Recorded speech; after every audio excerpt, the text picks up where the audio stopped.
Hey, folks, welcome back to another episode of the Change Physician Podcast. I'm your host, Dr. Kevin Cuccaro, today with my co-host, Dr. Melissa Cady.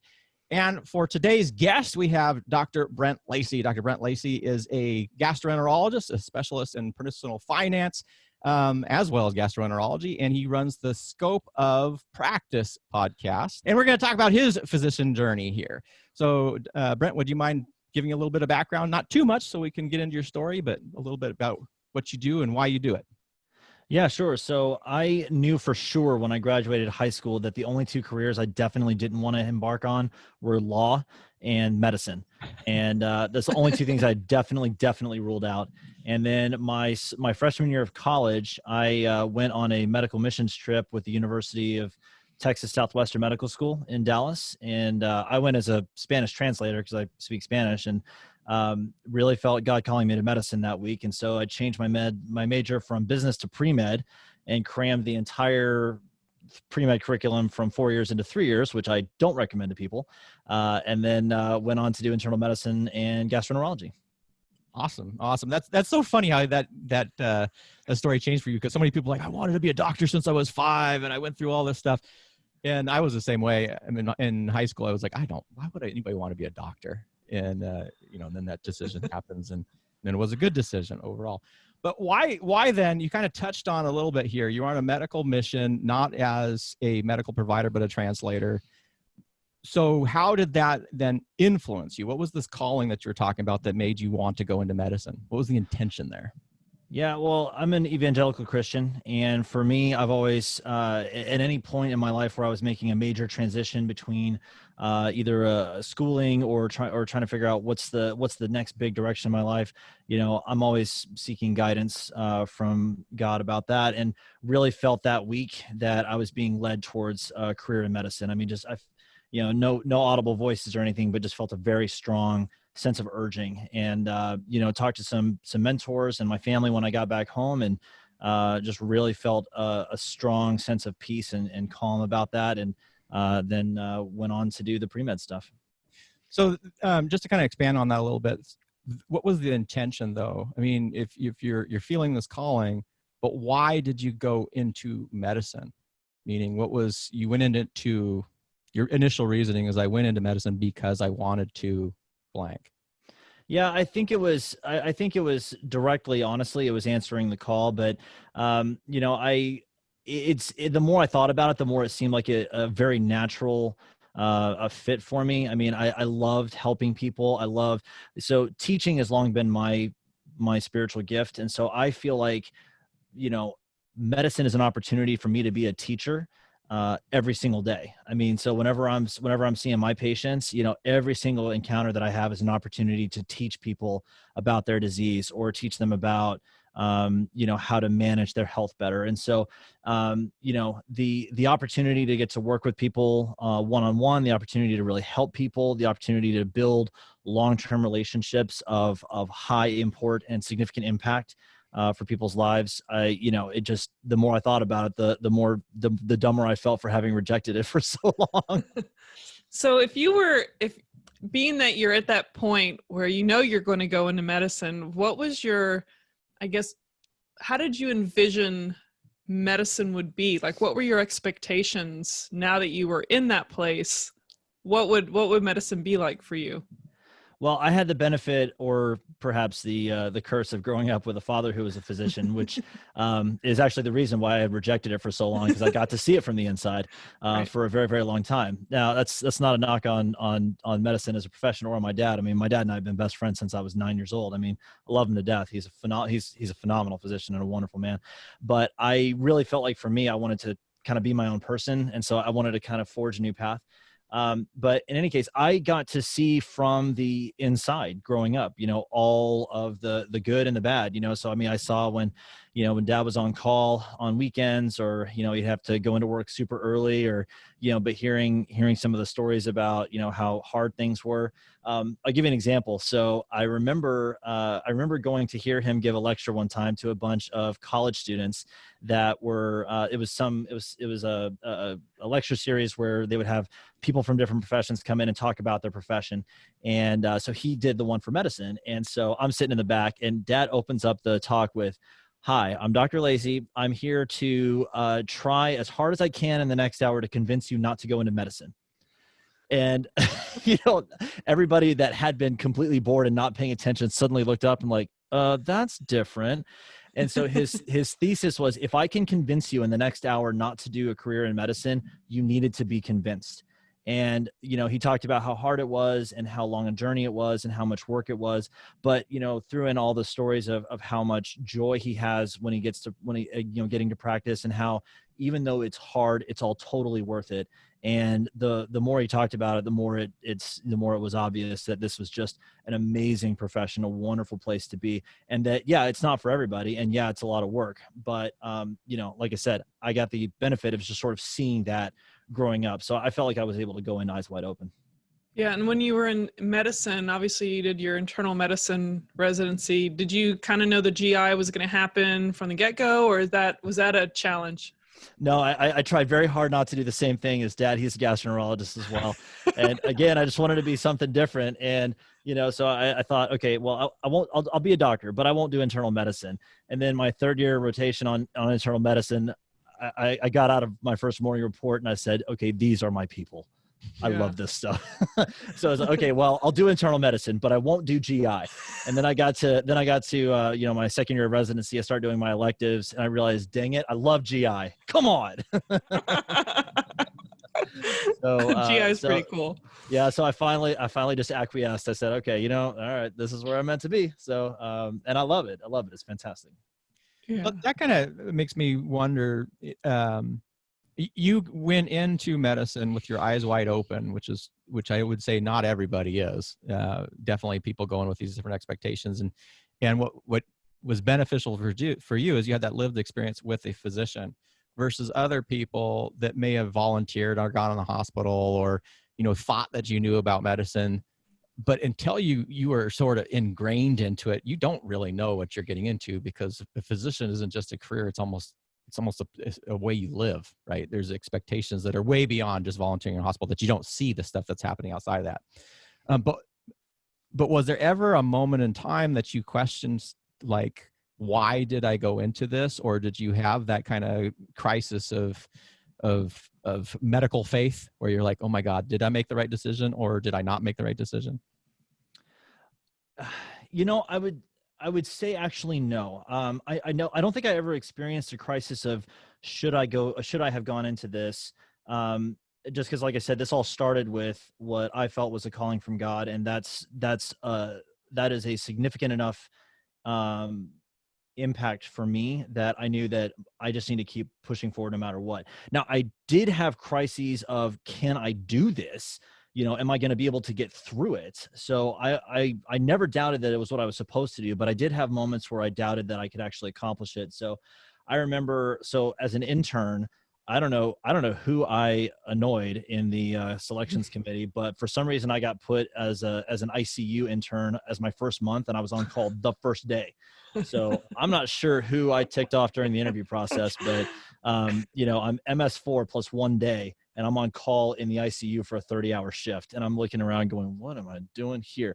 And I had kind of a mental breakdown, actually, I don't know about a mental breakdown, but certainly a very stressful, emotional moment that evening, you know how ICU is. I mean, it's crazy, right? So, going through, I was like, oh my gosh, this is way harder than I thought it was going to be. I don't know if I can do this.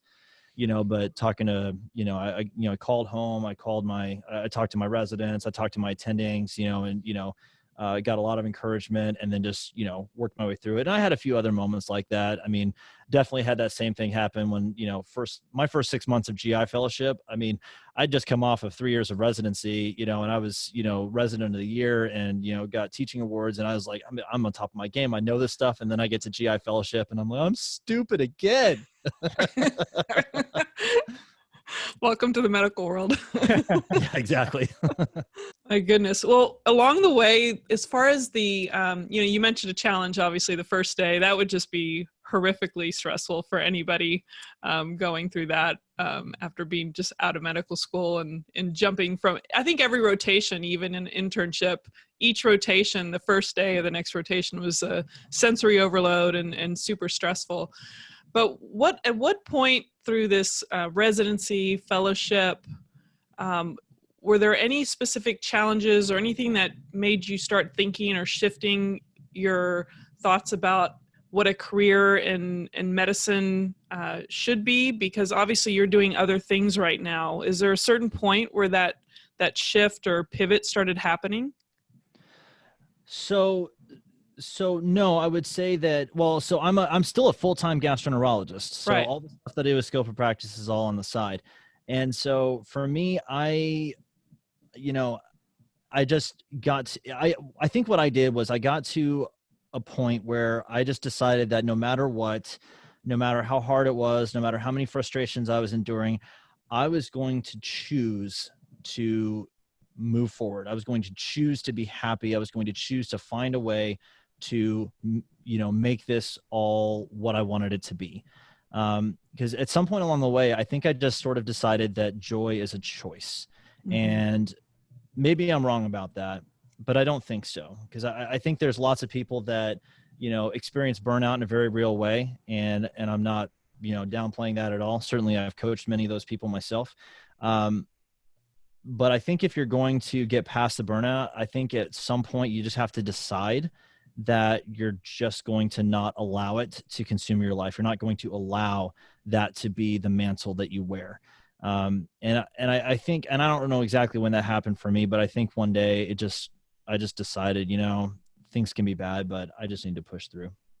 Right. But as far as you obviously love to be a teacher, and I think there's something in a lot of us, and I'll speak for myself and I'm sure Kevin, several others, but sometimes there's that little bug that you have to, you want to do something else. And it almost is that thing that just almost instills this extra energy and enthusiasm and joy in your life. And the full-time job that you still have, it's a different experience because of what you're doing over here.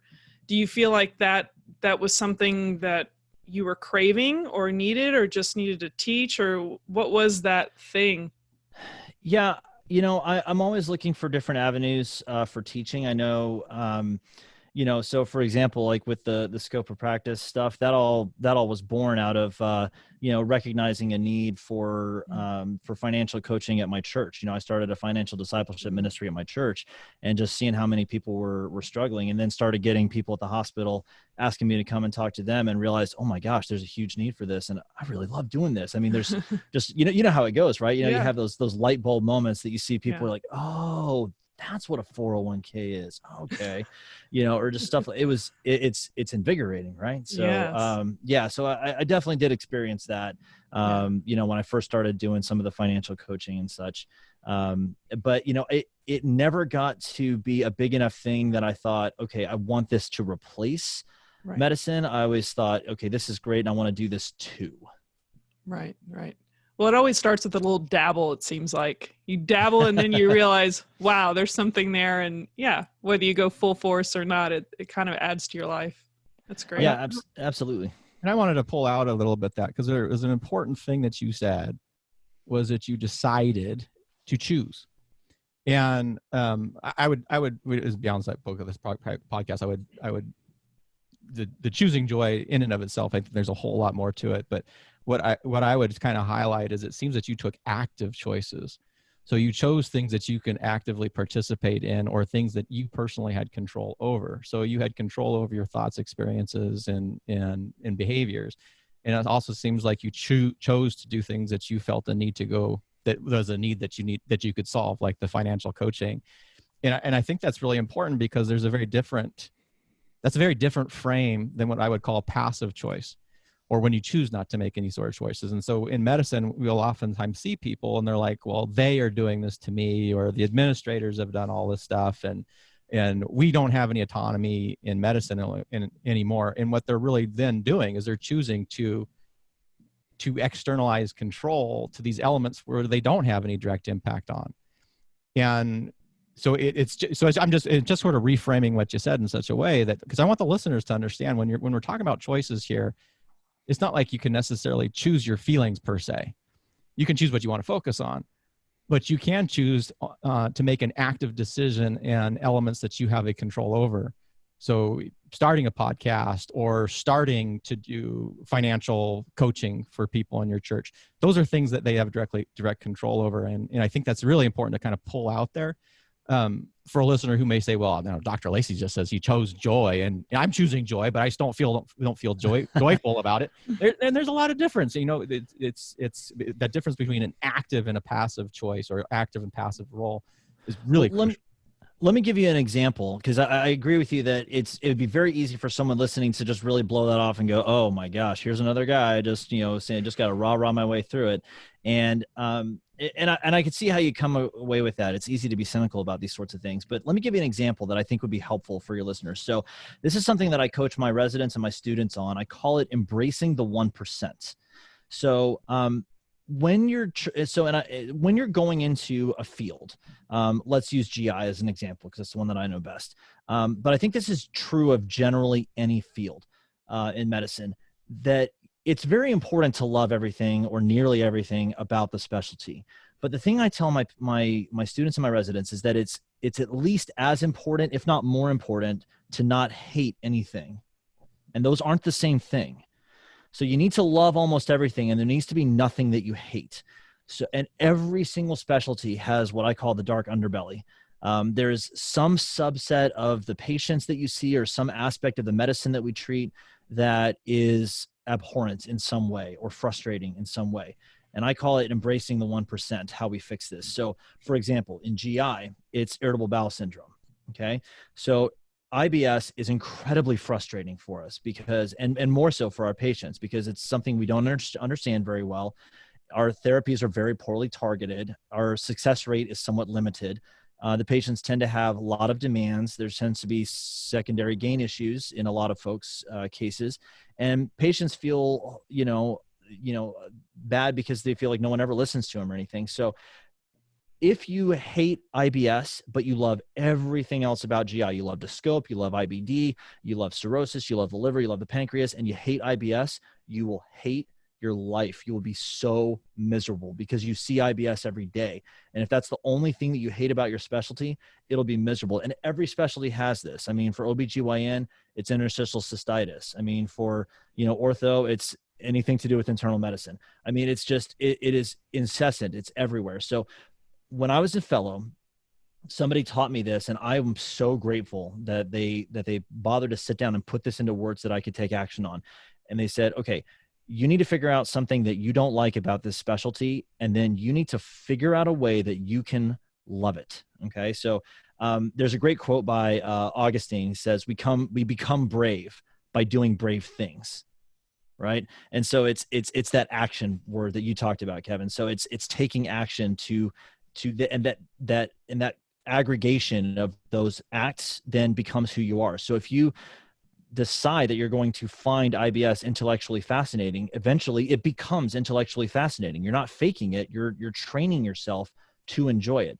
And so I very actively try to find ways to make that an enjoyable thing. And consequently, it's one of my favorite things that I do now. And I tell you what, I've made such a difference in patients' lives just by sitting there and listening to them, and not just, counting the seconds until we're done with our clinic time. It makes a big difference. But I think to your point, it requires an active choice. Yeah. I wanted to make a point about this, what you were saying earlier, Kevin, as well, is this idea of choice. But, when you think of that person that is, thinking, oh, I just want to be out of medicine, that's just like an all or nothing mindset. It reminds me of sometimes, like if someone's injured or they have something, it's hurting and they just had whatever it is, and they feel like they can't be active at all. Instead of, this all or nothing, like I can't do anything, I can't use my arm. Well, you can use your legs, you can modify, you can pivot, you can change. And the thing is, Dr. Lacey, you've had these options that you were willing to open your eyes and your ears to. So you created choices by that openness. And then you made a choice to kind of explore those options versus sometimes a very constricted mindset where you're not allowing yourself to recognize that you can make a choice of something different. So I think it's about creating the choices or exploring choices in order to choose something that's better for you. I don't know if you guys, agree with that. 100% agree. I mean, and you have to do that because no one's going to do it for you. Because Exactly. I guarantee you, nobody cares about you as much as you care about you, if they care about you at all, because everyone's got their own stuff to deal with. Yep. So if you don't make an active choice to find a way to enjoy what you do or to pivot what you do, to your point, Melissa, and find a way to achieve some measure of joy, it's not going to stop me from loving my life. It's not going to stop me from enjoying my patients. So you're hurting yourself and no one else. So we got to find a way to take that leap, make those active choices, because no one's going to do it for us. Yeah.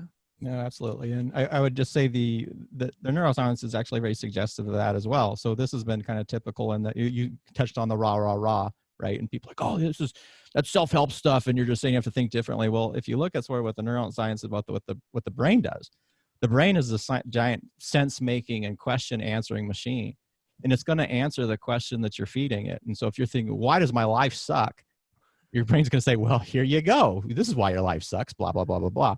But that active frame and choice that we're sort of talking about here is if you're saying, well, how can I enjoy this?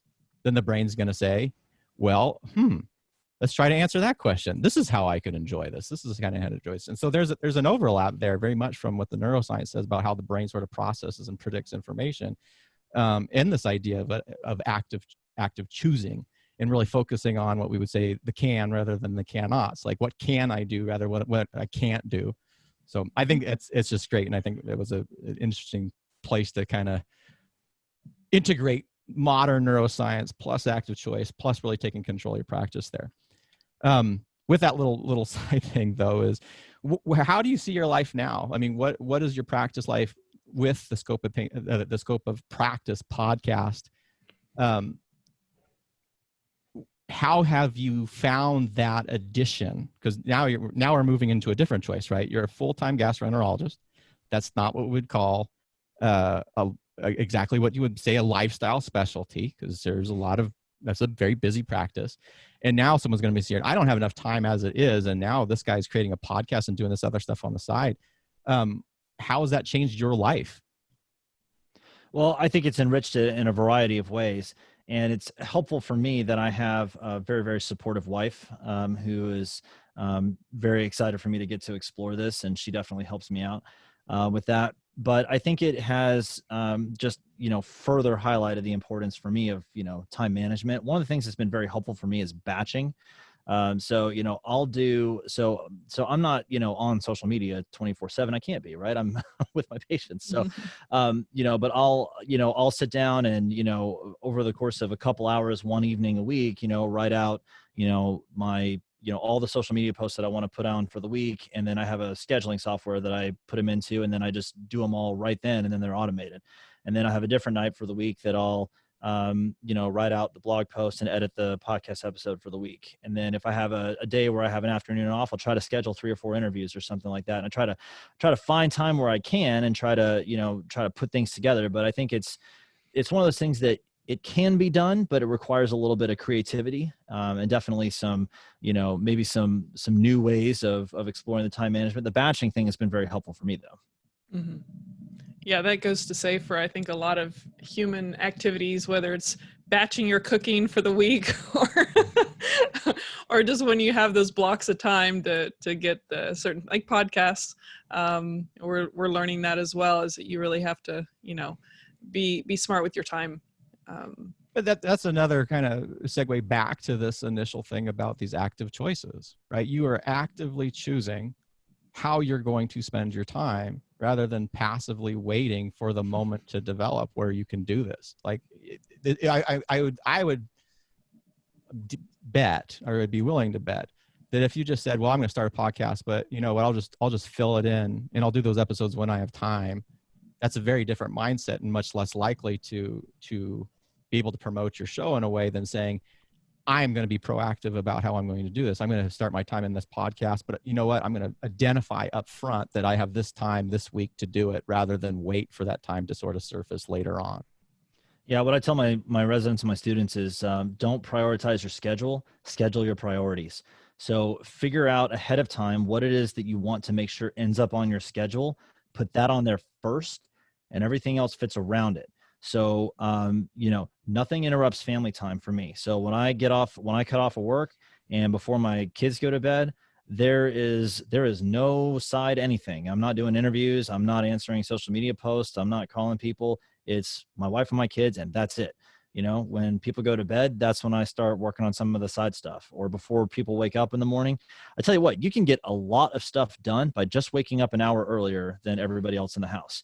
I mean, yeah, that's 7 hours a week. If you do that 7 hours a week, for 6 months, you can get some amazing stuff done. So it honestly doesn't take that much. But yeah, I think to your point, Kevin, I think it really is a matter of intentionality of choosing, like you said, to make those things a priority. Yeah. If unless you had some other questions, Kevin, I was wondering, is there a particular book, if there is one, a book or a resource that you think has had the most impact on just your life or path as a physician and where you're at now? Oh golly, how much time do you have? Yeah. Or you can name off a few, whatever. I'm passionate about this issue because I firmly believe that if you're going to be a leader, you've got to be a reader. And so I think we should be constantly, as physicians, reading. I mean, as human beings generally, I think we should be reading all the time, or listening to podcasts like yours, or listening to TED Talks or things like that. I heard somebody say one time that, your company or your family will only grow at the same rate that you do. So if you want your business to grow 20% this year, you need to grow 20% this year. But some of my favorite resources, from a business standpoint, my favorite one for sure is Good to Great by Jim Collins. It's an amazing book on business management, on how to take something and I think it's broadly applicable to life in general, but how to take something that is just okay and turn it into something amazing. So it's called Good to Great. I think that one's excellent. From a personal finance standpoint, golly, there's so many good ones. The Boglehead's Guide to Investing is probably my favorite book on investing generally. And then, there's just so many. I actually put together a whole reading list because I just couldn't keep all of them straight, couldn't keep them all in my head all the time. So I put together a whole reading list for folks. You guys are welcome to give it to your listeners. It's at thescopeofpractice.com/reading list. It's free. People can download that. It's got 35 books on there that are all great ones. There's ones on leadership, personal finance, business management, all kinds of great stuff. So yeah, but yeah, definitely encourage people, read. The more, the better, for sure. That's And awesome. I like that because those are non-medical reading. Like I think sometimes we forget after doing all the intensive read, gorge, regurgitate for tests, could do this stuff in medicine, is there's a whole bunch of other things that we could learn and read about, that people would say, Good to Great has nothing to do with medicine. And I would say, well, actually it has everything to do with medicine. All these different subjects can have such a significant impact both on your personal life as well as your professional life.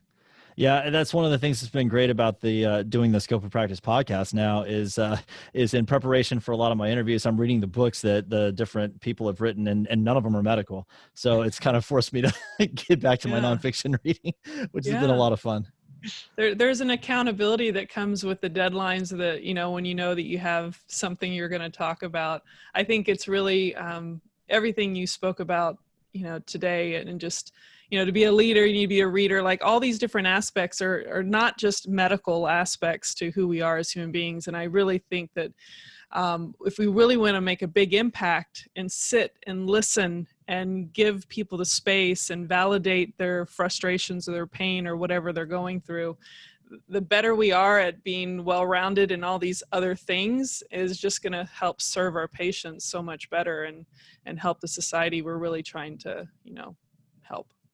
So thank you for your time. Any other questions, Dr. Cuccaro? No, it was great, Brent. It was an absolute pleasure to have you on the podcast today and to hear your unique perspectives here and to hear your physician journey. Well, I appreciate you guys having me. Thank you so much. Thank you again for joining us at the Changed Physician podcast. We'll see you next time.